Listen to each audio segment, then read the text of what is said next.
it's been kind of a busy day for content creators trying to make sense of all the new content that dropped on the game today, the Guardian Ring, and also the Vildrax Fusion that started today, the event, the Fragment Fusion event. In this video, I'm going to be making sense of all this, trying to understand, make my plan for this Vildrax Fusion event, and help you plan also if you can skip any of the event. And I also give my first impressions of this Guardian Ring, and you will see me empower or set up my Guardian factions and see how I still feel about rares right now. Let's get right into it.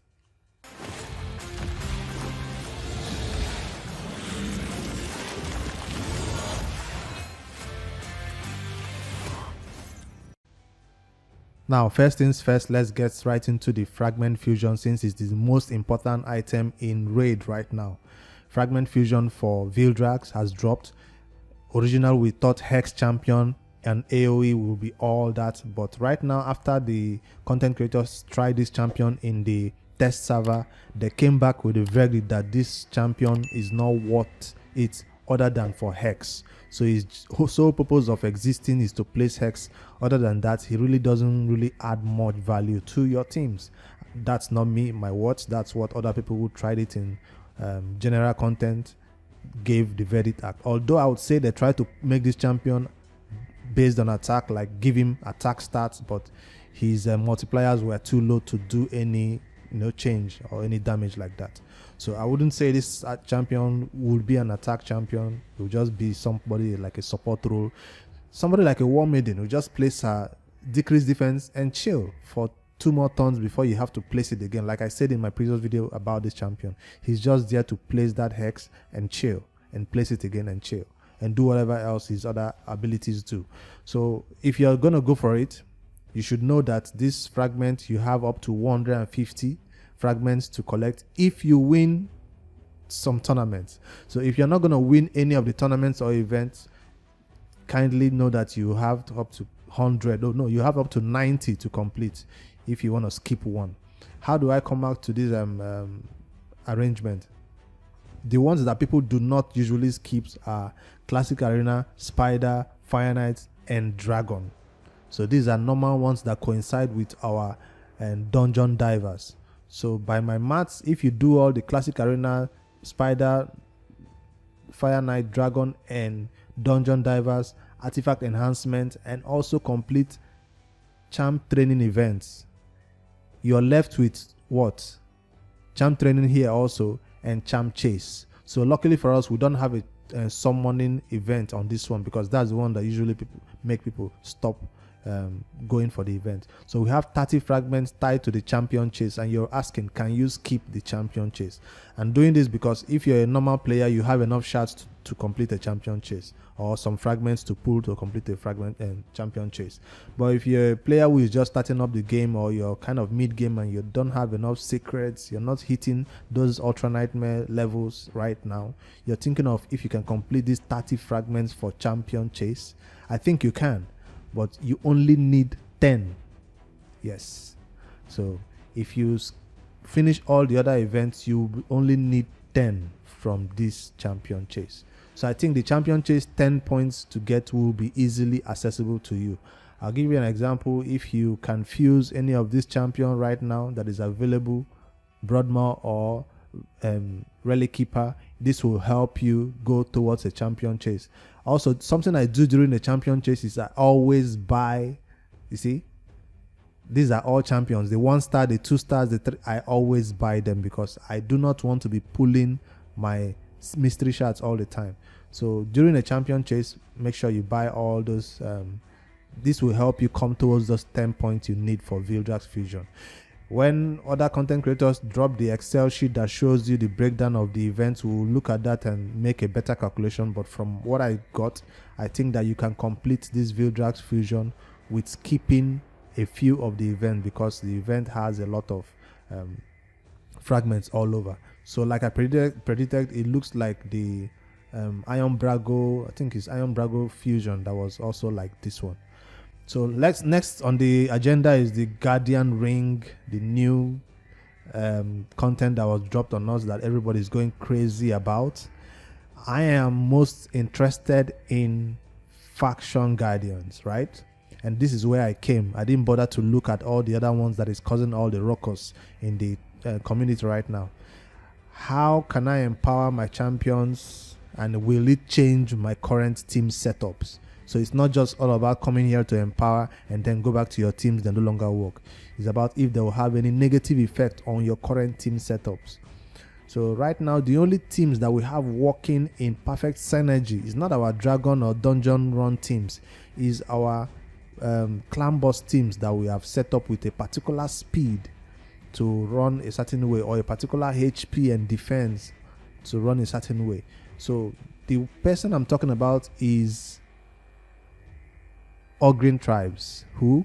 Man-eaters. So the man-eater is of the Ogryn tribe, so I suspect that you might have enough epics to complete this, because he's an epic champion, right? So if you have 10% HP to your man-eater, that's about 2k HP. If you know 2k HP will make him go above Painkeeper, better take that shit off. All right, so at the end also you can see this adds 3 speed. So if I tap this and click confirm, I have added 6 speed to my man-eater.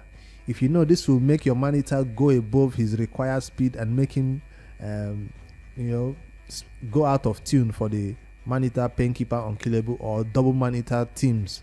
This will get it out of sync, turn off speed. So I checked my HP did not add much to mine, that's why I left the HP on, but the speed is gonna make him change some things, so I have to turn that off. So the next thing I wanted to check is Painkeeper, because they go together, right? Painkeeper belongs to the faction that I think is Dark Elves, right? Yes. And she's a rare. So this is the faction for also, I hope I'm right. Painkeeper belongs to, let me just check quick. Dark Elves. Just to be sure. She's a rare, void rare. Yes, Painkeeper belongs to the same faction as Cold Heart. It's quite unfortunate. Faction Guardians, Dark Elves. We want to empower our what's her name now? Cold Heart, to have a little bit more HP, because you know Cold Heart is easily targeted in battles. So we also want to add attack on her and all that, but don't go all the way to speed, because this will add 3 speed to Painkeeper, and even adding 1 speed to your Painkeeper can screw things up. So don't go all the way, don't turn this on, just like you saw me do for Man-Eater. Don't turn the last one on. If you have enough rest to do this, you can add defense and all that. But for HP, I don't think 10% HP will make things go crazy for your Painkeeper comms. This is what I'm talking about. If you see my Painkeeper stats right now with that 10% HP turned on, where is Painkeeper? I just scrolled past my level 60s. There she is. Total stats. This is a faction guardians amount right now. She used to be 36k or 37k, right? Plus this amount is pushing up to 39k. This is still not enough for her to catch up with the HP level of my stun target. So as long as she's below the stun target HP level, this will not throw your teams off. But if you add 1 more speed here or 2 more speed or 3 more speed, it will throw your teams up. That's this whole thing I wanted to make you guys aware of. I don't want to go crazy about these other ones. I just felt like I should share the most important part of this update with you, is how you should not mess up your teams. Now, if you have other factions that you want to add, let's look at other factions that I've empowered. This one is not complete. The Ogryn tribe was the only faction I could complete entirely. This one was almost done with just 1 more, I think, or 2 more to complete. So I will leave all this one up. All these other factions, they are good. How do I feel about rares now? I released a video earlier. If you didn't see it, I'll cut it up here. I did say I'm not going to be saving rares for this faction guardians. I'm not going to be saving rares. So can I start saving rares now? Am I going to be start to be saving rares? The answer is still a no. I feel like I don't have enough rares that I need to empower or add 10%, 5%, 3 speeds to. The only rares I currently have on my team: War Maiden, who else? Apothecary, High Elves, Undead Hordes, Frozen Banshee, and Cold Hearts, Dark Elves, Ogren Tribes. Okay, Bellower does benefit from this. So I'm saying these champions are not that game changing for me to start hoarding a bunch of rares. If you want to do it just for the completionist in you that makes you want to get all the rares and fill up all those spots, you can do it. But the amount of stats they are bringing to the game, they are adding, let's say Cold Heart right now, if we look at the total stats, what is adding to her? 1300 HP. If you put attack and all that on this faction guidance and all that adds for her, including the speed, it's not game changing. So it's not enough for me to keep 2 Cold Hearts spots, or maybe you have 2 Cold Hearts by default, that's fine. I'm not going to keep 4 Cold Hearts, that I'm saying 6, 7 Apothecaries. It's not worth my time, because I do not have enough money or coins, whatever it's called, silver, to be expanding my vault space. So I'd rather not use the little vault space I have to begin to store rares. I want them to store epics. Epics, I don't have a problem maxing it all out, but for rares, I will continue to use rares as food and leave that faction guardian spot empty. Like I always say in all disclaimers in my video, this advice I'm giving is for my personal account, not for you. So if you're a newer player or a mid-game player and you rely on rares a lot, it will be wise for you to keep dupes of them and fill up those spaces and boost your stats. But let's say, for example, Frozen Banshee, I even use her in unkillable teams, so why would I give her 10% HP or more defense? You see what I'm saying? The attack increase is not sufficient enough for you to use these rares as faction guardians. That's what I just think. So let me take a look again in case I'm missing out on anything. Dark Elves, for it's gonna add 10% attack to my Cold Heart, defense, and 3 speed.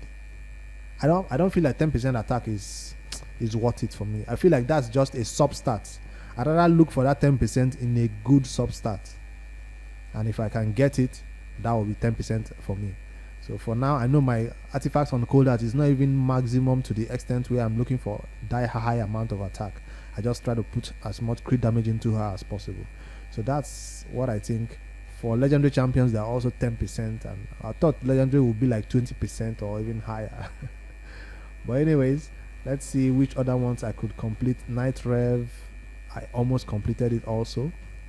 So this will help this dude that nukes. I'm gonna use this as food. I'm not gonna keep 10 here. I just wanted to see if I could fill it up. I'm gonna use it as food, or I'm not gonna keep it.